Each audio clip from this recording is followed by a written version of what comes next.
What's up, you aces? Warren here once again with the list of the best pro wrestling matches, this time for the month of May 2025. I was quite pressed for time in May, trying to squeeze in as much wrestling as I could watch for this video. Yes, quite pressed indeed. Coming up with these lists, seems like all fun and frolics until you actually have to hunker down and actually do the work. So I did what any responsible 21st century adult with a backlog of GLEAT and Big Japan would do. I outsourced the work to AI. So I pulled up the AI and I told it, hey, list off the best 5-star matches of the month. And it suggested to me, and yes, I wrote it down here in my notebook because it's pretty legendary. This is what it suggested to me. Bryan Danielson versus Drago Kid Jr. in an exploding Sakura death pit match at GCW Blood on the Hot Dog Roller. Commentary provided by Taz and a 2003 post from CM Punk's Live Journal. So I just went ahead and watched the matches and did the work. The lesson here, kids, here's the lesson. Don't cut corners lest the corners cut you. I don't know. Anyway, I hope you've all been enjoying this series so far. I have a tremendous time making them, and you should go give the previous videos of the year a listen to once you have the chance. Quick refresher on how this works. I watch the wrestling. I give the star ratings on the matches. And if something hits 4 stars, it makes the list. If a match hits 4.5 stars or better, then I take a few moments to tell you why I thought this match was excellent and why it's worth your time. Let's kick this off by talking about Hangman Adam Page versus Will Ospreay in the finals of the Owen Hart Foundation tournament at AEW Double or Nothing 2025 on May 25, 2025. Brother, that is a lot of 25s. This match was everything you want from 2 elite level wrestlers in a position where you are creating stakes for the AEW World title. I think the Owen Hart Cup this year did a tremendous job at making the world title situation feel big and special and give it some gravitas, to the point that I hope it becomes an All-In season staple, if All-In is meant to be an annual stadium show, right? Like the Royal Rumble is to WWE. But I'm getting slightly off track here, if only to emphasize how important I think the tournament's part played out in making this match here feel extra special. Now, on the topic of extra special, you have 2 extra special talents standing across from each other. So that indeed helps in creating a dramatic, intense physical match, right? Hangman in particular was working stiff, as he tends to do, and Ospreay was more than game to go along with it, as he tends to do as well. Hangman pulled out that cool flash buckshot lariat just from out of the corner turnbuckle, right? Just like he did in, one of the recent tag matches.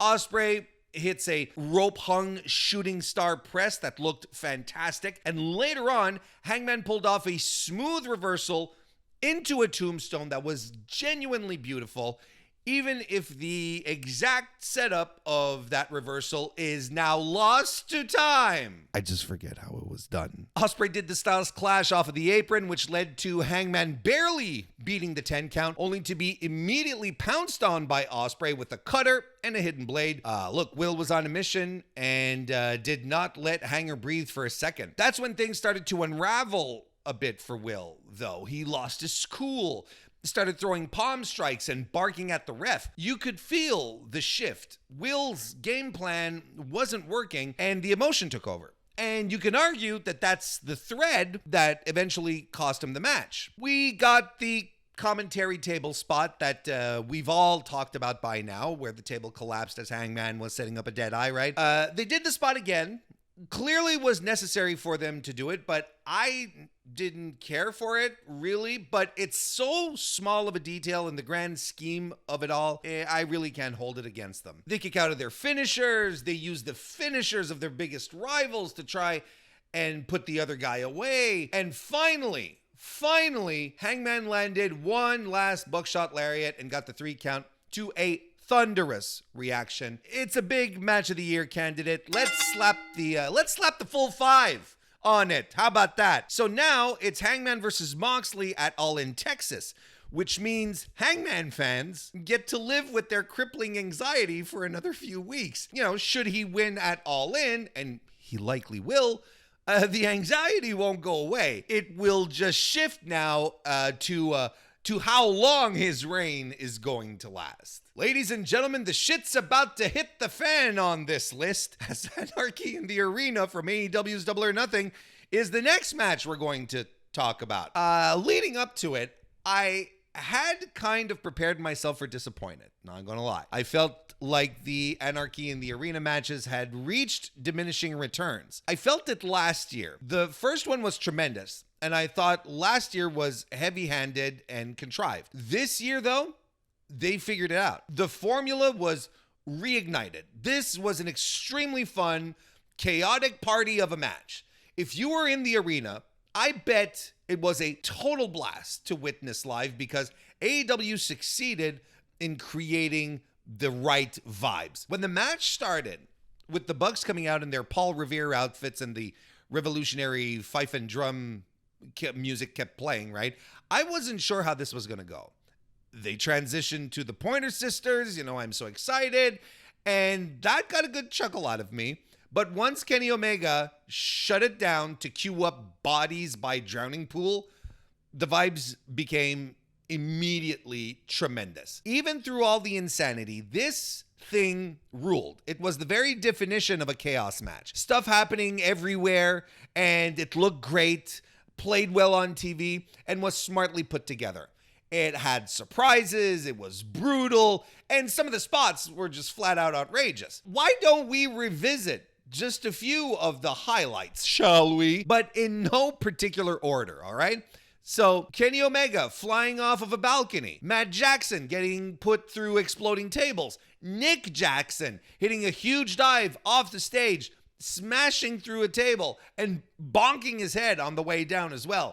Willow Nightingale getting attached to a ring post by her earlobe. The Bucks doing their new rope-hung springboard body splash through a table on the floor. Swerve Strickland jumping off of a pallet, carried by a forklift. Staple guns coming out, and Swerve, of course, eating one right on the tongue. Gabe Kidd showing up as a hired gun to save the match for the heels. Mark Briscoe returning 2 hours after being carted off in an ambulance, still covered head to toe in blood from his bloodbath with Ricochet, to lay out Gabe Kidd.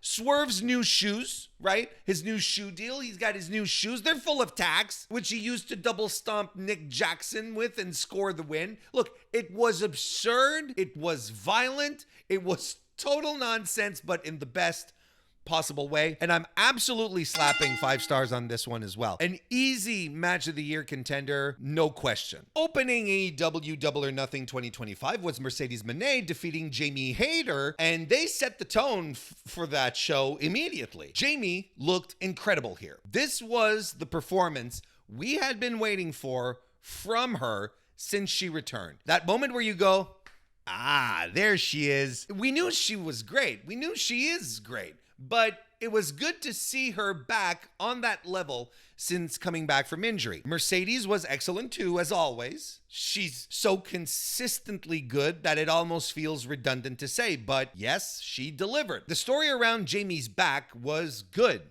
Targeted offense, strikes, submissions, nasty bumps, and the finish ruled too. Moné countered the Haterade short arm into a roll-up that spiked Hayter on her head. But it might have been a fluke. But it looked brutal.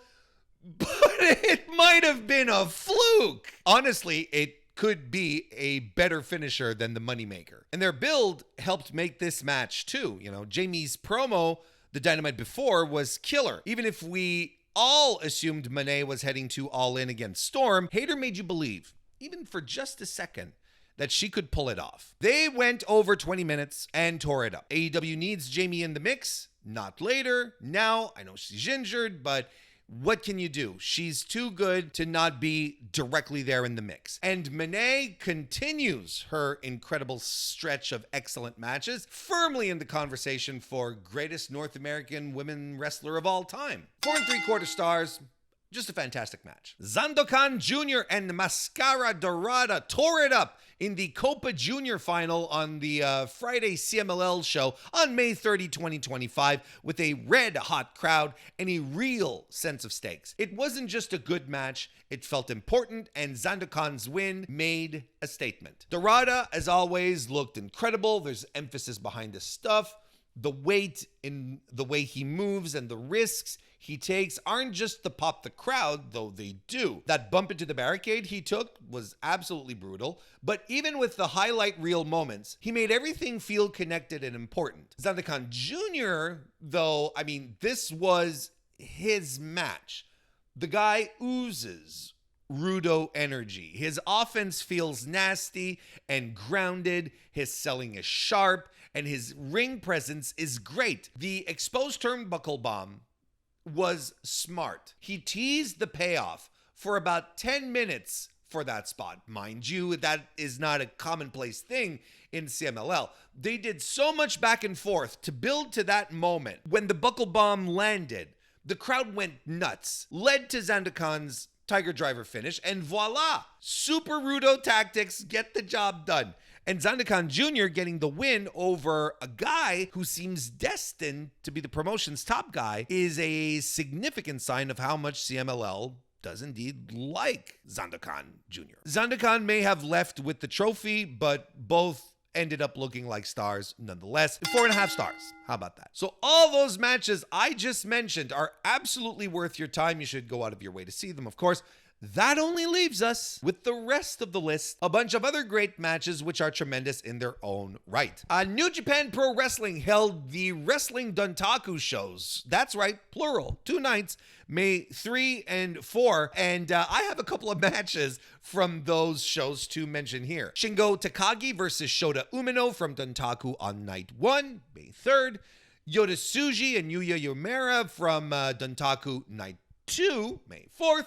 And Hiroki Goto versus Callum Newman, also from night 2 of Dontaku. On the topic of New Japan, there's a couple of great matches that came out of the Best of Super Juniors 34 tournament, but not as many as I would have expected. Nonetheless, there were some, and they were El Desperado versus Titan from night 1, Titan versus Mao on night 4, and Hiromu Takahashi versus Francesco Akira on night 4. Mayu Iwatani versus Nene Takahashi at the Marigold Rising Spirit show on May 4th. How about some Dragon Gate on the list? Ben K, Jackie Kamai, Mochizuki Jr., and Rita defeated Flamita, KZ, Strong Machine J, and UT at the May 9 Hopeful Gate show. This was a recommendation that was sent my way, and that's awesome. Thank you very much for that, because this was a terrific 8-man tag that I probably wouldn't have watched without the recommendation. So thank you. We have the Cibernetico from the Dean 2 show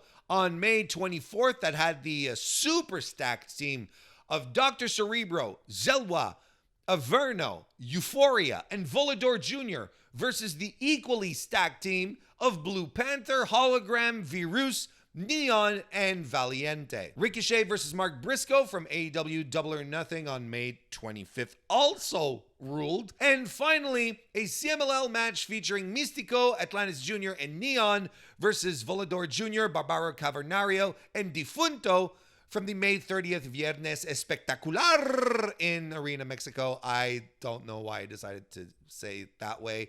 The gringo in me is shining through. So there you have it, you pros. May's list is done, and my match of the year list is getting filled up. We're going to be making some hard decisions soon, as we're bound to add more and more match of the years to the list. So we're going to keep an eye on this one. Thank you, everyone, for watching. I hope you enjoyed it. Let me know in the comments if I missed out on anything. I'd love to go back and watch stuff that may have slipped through my fingers. Subscribe to the channel for more wrestling content and live streams. And follow me on Blue Sky at MrWarrenHayes.show. Now I gotta go track down GCW blood on the hot dog roller. I'll see you next time.